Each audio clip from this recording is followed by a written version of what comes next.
नमस्कार, मैं मुकेश चौहान और आप देख रहे हैं यूपी टॉप 10 न्यूज। इस वक्त हम मौजूद हैं बलिया लोकसभा के गढ़वार में और आम जनता से जानेंगे चुनावी सरगर्मी। यहाँ 1 जून को मतदान होना है और गढ़वार की जनता से आज पूछेंगे कि गढ़वार की जनता कौन सी मुद्दे पर इस बार अपना मतदान करेगी। क्या नाम पड़ेगा आपका?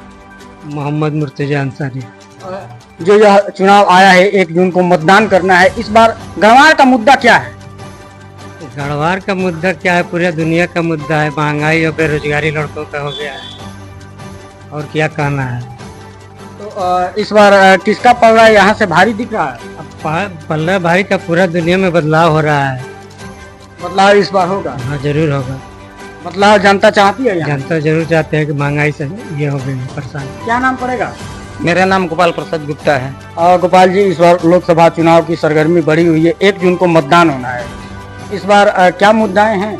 ये जो बेरोजगारी का मुद्दा रहेगा, और सहारा का जो है अमित शाह जी 1 साल में 45 दिन में भुगतान करने के लिए कहे थे, अब आज तक जो है 1 पैसा नहीं हुआ। ये जुमलेबाजों का सरकार है। ये 5,000 करोड़ रुपया लिए भुगतान करने के लिए, सबको 10-10 हजार देंगे 45 दिन में। 45 दिन में भी नहीं दे, बोले कि 1 साल में जो है सारा पैसा हम पेमेंट करा देंगे, लेकिन 1 पैसा अब तक नहीं आया। अब 4 राज्यों के चुनाव जो हुआ है उसमें ये जो मार खा रही है, यह सरकार 4 राज्यों में मार खाई है, तो अभी इसको याद आया है कि सहारा का भी मुद्दा है। तो सहारा के मुद्दा पर भी इनको वोट मिलने वाला नहीं है। 13 करोड़ जनता त्रस्त है। तो इस बार बलिया से किसका पलड़ा भाई? अब देखिए, बदलाव चाहता है, बदलाव होगा। बदलाव होगा? हाँ, बदलाव होना है, और सहारा के मुद्दा पर भी बदलाव होना है। क्या आप मतदान का पत्ता खोलेंगे? इसका भाजपा सपा बहुजन है, इसका कुछ पता तो क्या खोलेंगे, वो तो इनका पत्ता साफ है। इसका पत्ता? अरे ये आपका भाजपा का पत्ता साफ है। इस बार भाजपा के पत्ता साफ है, एकदम साफ है। बलिया लोकसभा। क्या नाम पड़ेगा सर? राम बाबू नाम पड़ेगा। इस बार बलिया लोकसभा का चुनावी सरगर्मी बढ़ी हुई है, क्या इस बार मुद्दाएं हैं? मुद्दा है, देखिए, कोई भी सरकार हो, सपा हो, कांग्रेस हो, भाजपा हो, चाहे जो भी हो, हम सिर्फ यही चाहेंगे बेरोजगार को नौकरी दे, गरीब को सही से व्यवस्था दे। अभी बोलते हैं खटाखट खटाखट खटाखट, पता नहीं जीतने के बाद फटाफट आएगा कि नहीं आएगा, ये तो गारंटी नहीं है। लिखित तो है नहीं। हमारी ये चीज है कि सरकार किसी की भी बने, सबसे पहले गरीबों को देखा जाए, असहाय को देखा जाए, कमजोरों को देखा जाए। अभी 2016 में नोटबंदी लगा, उसमें अमीर आजाद रहे, गरीब बेकार रहे। कहाँ से कैसे खाते थे पीते थे, ये सरकार पूछने नहीं आई। उसके बाद लॉकडाउन लगा, जिसके पास पैसा था वो ऐश कर रहा था, बिल्डिंग में रहता था, एसी में रहता था, और जो गरीब था वो भुखमरी के कगार पर रहता था। क्या इस बार बलिया लोकसभा से किसका पलड़ा भारी होगा? देखिए, पलड़ा की बात नहीं है, हम सरकार की बात करते हैं। सरकार किसी की भी बने, या तो सपा की बने, या कांग्रेस की बने, या भाजपा की बने, लेकिन असहाय और गरीब और बेरोजगार नौजवानों का विशेष ध्यान दे।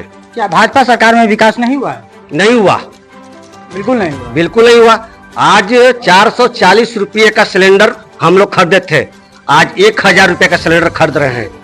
तो हम लोग का क्या विकास हुआ? सब्सिडी के नाम पे आता था, आज 69 रुपये आता है, कभी आता कभी नहीं आता है, फिर भी उस पर हम लोग ध्यान नहीं देते हैं। लोग आज मजबूर हो गए हैं, लकड़ी और गोईठे और ये सब पर जला के खाना बनाने के मजबूर हो चुके हैं। इस बार परिवर्तन होगा बलिया पे? देखिए, परिवर्तन तो होना चाहिए, अगर संभल गए तो ठीक है, नहीं तो परिवर्तन तो होना चाहिए। क्या नाम पड़ेगा? संजय कुमार यादव। संजय जी, इस बार लोकसभा चुनाव को लेकर कैसे देखते हैं आप? क्या कहेंगे कि इस बार कौन सी मुद्दाएं रहेगी? मुद्दा अभी लोग बताए महंगाई और बेरोजगारी, और इसके लिए बदलाव जरूरी है। बदलाव जरूरी है? हाँ, बिल्कुल बदलाव होना चाहिए। हाँ, परिवर्तन ही संसार का नियम है। परिवर्तन ही संसार का नियम है, बदलाव होना चाहिए। आपका पूरा मूड है? हाँ।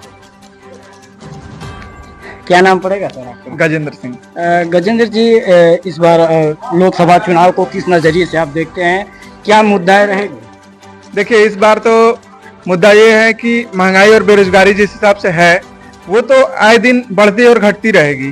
ठीक है, सरकार में बदलाव भी जरूरी है, लेकिन इस बार जो बलिया से हैं नीरज शेखर जी आगे चल रहे हैं और वो इस बार जीतेंगे बहुमत से। कैसे आप कह सकते हैं कि आगे चल रहे हैं?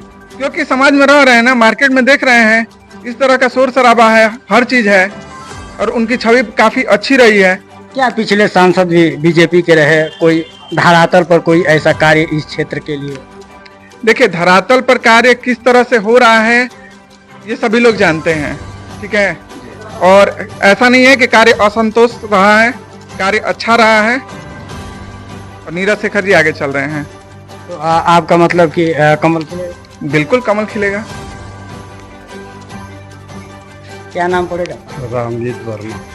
वर्मा जी, बलिया लोकसभा का चुनाव का बिल्कुल बचा हुआ है, 1 तारीख को मतदान होगा, इसका पलड़ा भारी रहेगा? सनातन पांडे। तेज बोलिए सर। सनातन पांडे। सनातन पांडे। क्या कुछ लोग कह रहे हैं कि कमल खिल रहा है? अरे कहने के लिए तो सब लोग कुछ ना कुछ कहवे ही करेंगे। भाजपा के वोट ब्राह्मण थे, ब्राह्मण पूरा का पूरा टूट करके सनातन पांडे को दे रहे हैं। एक ये फैक्टर है। दूसरा फैक्टर है यहाँ बसपा का कोई प्रत्याशी अच्छा नहीं है। बसपा के जो भी तो है वोटर है सब दे रहा है सनातन पांडे को। ललन यादव तो अपना ताल ठोक रहे हैं कि बहुजन का एक भी वोट हम ललन यादव के इतना खड़े में कोई भी अगर चेहरा बता दे तो हम जो कहिए सो मान लें। इतने लोगों में कह रहे हैं, अकेले नहीं कह रहे हैं। मैंने आपका कहने का मतलब कि दलित का वोट गठबंधन हो जाएगा? बिल्कुल जाएगा। ठीक है, मुद्दा है कुछ है इस मुद्दे पर आप चुनाव कर रहे हैं? चुनाव महंगाई, बेरोजगारी और भ्रष्टाचार। भ्रष्टाचार किस तरह का हो रहा है? अरे तू चंदा लेकर के भ्रष्टाचार हो रहा है। बीज बेचने वाले से चंदा लिया जा रहा है। तो इस बार बदलाव यहाँ से? बदलाव तो यहाँ से होना नहीं है, कम से कम 2 और 1.5 के बीच में 2 लाख से 1.5 लाख के बीच में वो जीतेगा सब।